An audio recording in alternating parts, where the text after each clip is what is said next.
for yourself. And here in Ephesians, we are fighting against the power of the forces for a negative spirit to destroy us. Anger, pain, depression, loneliness.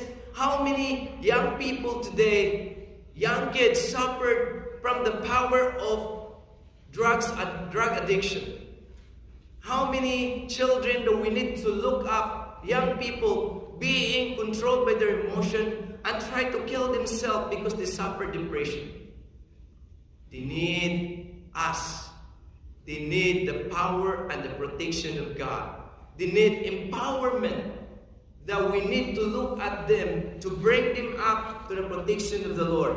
Number one thing, in Ephesians chapter 6, verse 10 and 18, it says, having the breastplate of God, the truth, breastplate of truth, integrity,